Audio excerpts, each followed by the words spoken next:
Hello everyone. Back again with film recaps. In this video, I'm going to recap one of a horror thriller films from 1960, titled Psycho. Before we get to the storyline, I'd like to wish everyone a happy and great day. Without further ado, let's get straight to the storyline.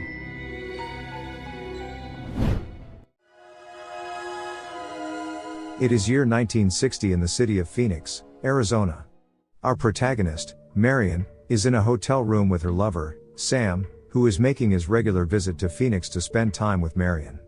However, Sam is reluctant to get into a serious relationship with Marion, because he is still finalizing his divorce, which renders him penniless, because he has to pay a large sum of alimony to his ex-wife. Seeing Marion's disappointment, he promises that they'd find some way to make their relationship work.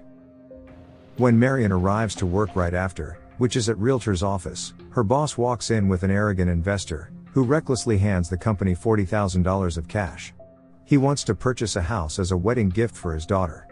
The boss promptly asks Marion to deposit the money to the bank, and she puts the money envelope in her purse. Marion then asks her boss if she can take the rest of the afternoon off, and that she was not feeling well. Her boss grants her request, and she'll go put the money on the bank before going home, and this is where the story gets interesting.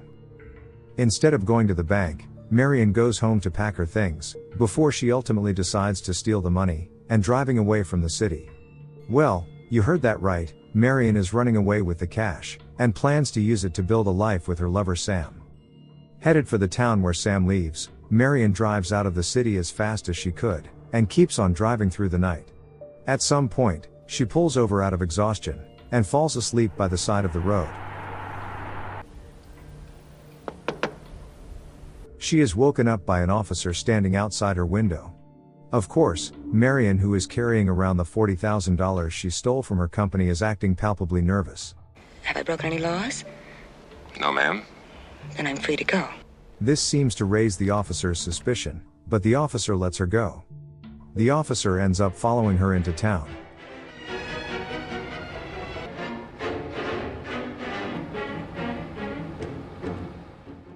Marion then pulls up at a used car dealership, and plans to exchange her current car with a new one in hopes that it would be harder to trace her whereabouts. Your car plus $700?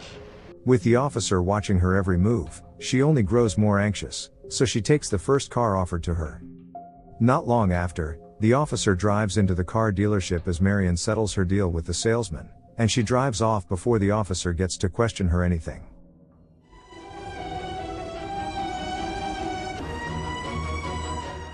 Marion keeps driving through the night until she nears the city where Sam the lover lives. A rainstorm forces her to pull up at the nearest motel called Bates Motel, where she would stay for the night. Nobody seems to be guarding the motel, but she sees a silhouette of a person inside a house across the lot. She honks her car, until a young man exits the house and walks up to her. Gee, I'm sorry I didn't hear you in all this rain. He welcomes her into the lobby, and Marion learns that she is the motel's only guest for the night. The young man then gives her a small tour of the motel room, and introduces himself as Norman Bates. Not only that, he even extends his hospitality by asking her to join him for dinner tonight. He then leaves her to get settled, and says he'll return once dinner is ready. Now that Marion is alone, she decides to hide the money between the pages of a newspaper, and tucks it on the nightstand. Right when she overhears a voice yelling in the distance, Marion learns that Norman's mother forbids Norman from bringing strange young girls into the house. It's raining out. Because they disgust me. You understand, boy? When Norman heads back into the motel, they end up having dinner in the parlor next to the lobby. Norman tells Marion that he's passionate about taxidermy, and that his mother is his best friend, despite the fact that his mother is mentally ill and that she yells at him a lot.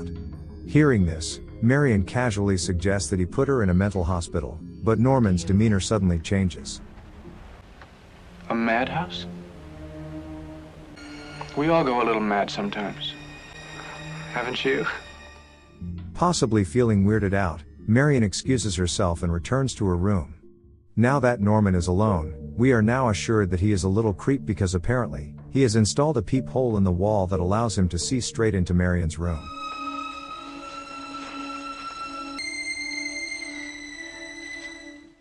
Norman then returns to his house behind the motel to loosen up.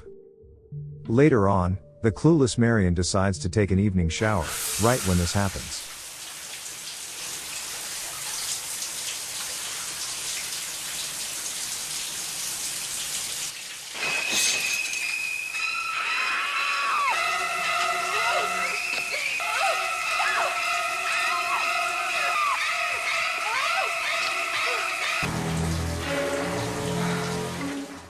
The psycho goes stabby stabby, before leaving her to bleed to death.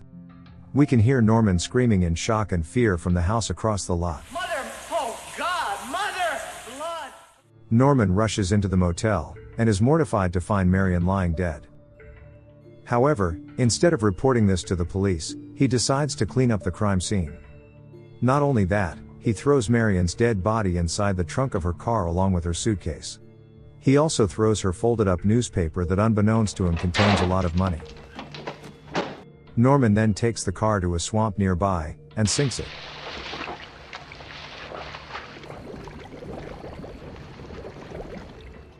A week later, Marion's sudden absence is starting to worry everyone including her sister, Lila. She goes to visit Sam the lover at his place of work, and demands him to tell her where Marion is. But of course, Sam is just as clueless. It turns out that Lila has hired a private investigator named Arbogast to find her sister. He confirms Marion is suspected of having stolen $40,000 from her employer. After making sure that Marion isn't in the shop with Sam, Arbogast goes around town in case anyone has seen Marion. During his search, he stumbles upon Bates Motel, and meets none other than Norman Bates himself. Norman obviously denies ever having a visitor for the past few weeks. Marion Crane's a real name. Could have registered under a different one. And do you mind if I look at your book? No. Unable to say no, Norman lets Arbogast check the guest book, and finds a guest named Marie Samuels, whose handwriting is an exact match as Marion's.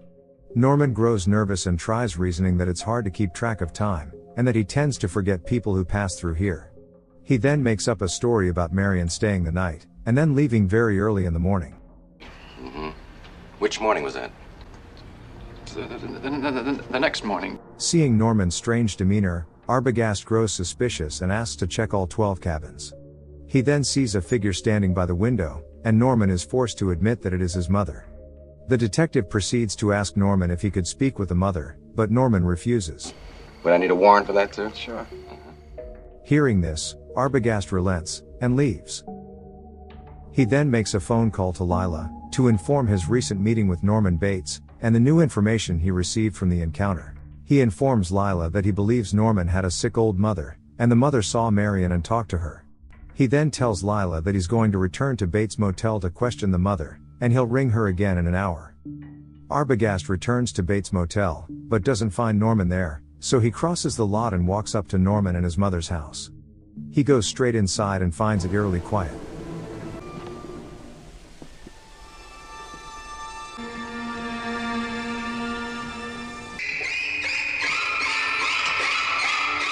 Arbogast falls off the stairs and gets stabbed to death. Back in town, Lila and Sam are getting impatient waiting for Arbogast to call them again. Sam tells her to stay put while he goes to Bates Motel himself to check things out. Not long after, he returns only to inform Lila that he couldn't find Arbogast nor Bates, only that he saw a sick old lady by the window. He assumes that Arbogast must have left in a hurry, and is probably on his way to check out a new clue in his investigation. Lila finds this hard to believe, so the two decide to go see the town sheriff to ask for help.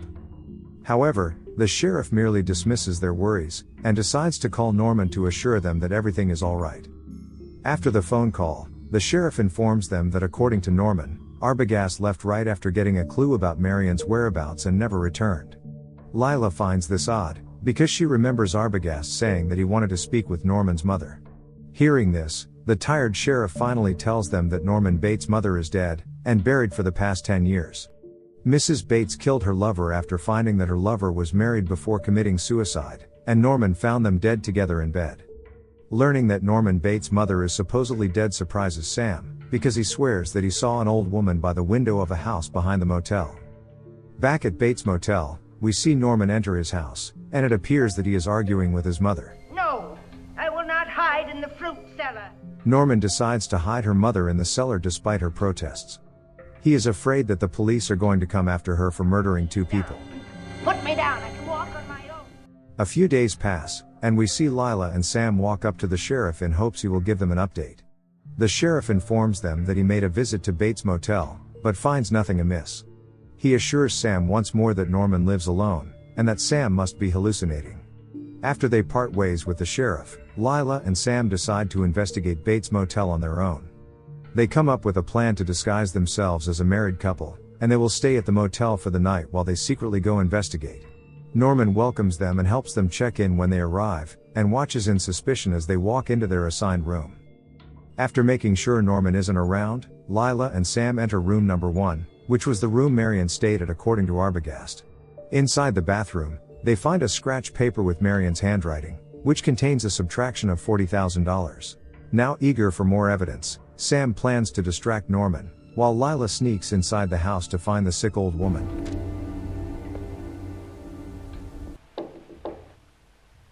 Mrs. Bates? She investigates the rooms, while Sam holds a conversation with Norman. However, it doesn't take long before Norman grows suspicious. Where's that girl you came here with? The 2 fight and Norman knocks Sam on the head. Norman rushes back inside the house, forcing Lila to go hide. She then discovers the door to the basement, and decides to enter it. It is at this point that she finds the mother, but then, hearing Lila scream, Norman dashes into the basement dressed as his mother, revealing Norman to be the murderer all along. As it turns out, the sheriff is right, Mrs. Bates is dead, but for some sick reason Norman has been keeping her dead body all this time. At the county courthouse after Norman's arrest, a psychiatrist who interviews Norman reveals that Norman has 2 personalities, one where he thinks he is his mother, and the other is himself.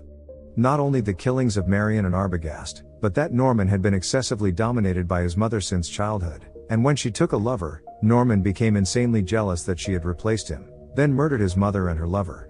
Later, he developed a split personality to erase the crime of matricide from his memory, and immortalize his mother by stealing and preserving her corpse. When he feels any sexual attraction towards someone, as was the case with Marion, the mother side of his mind becomes jealous and enraged. The movie ends with Norman sitting alone in the interrogation room with his mother's voice narrating in his head, talking about how it was really Norman, not her, who committed all those murders and that she should have put him away years ago. The final scene shows Marion's car being recovered from the swamp. Okay guys. That's all the recap of Psycho 1960. Thanks for watching. See you again in the next video.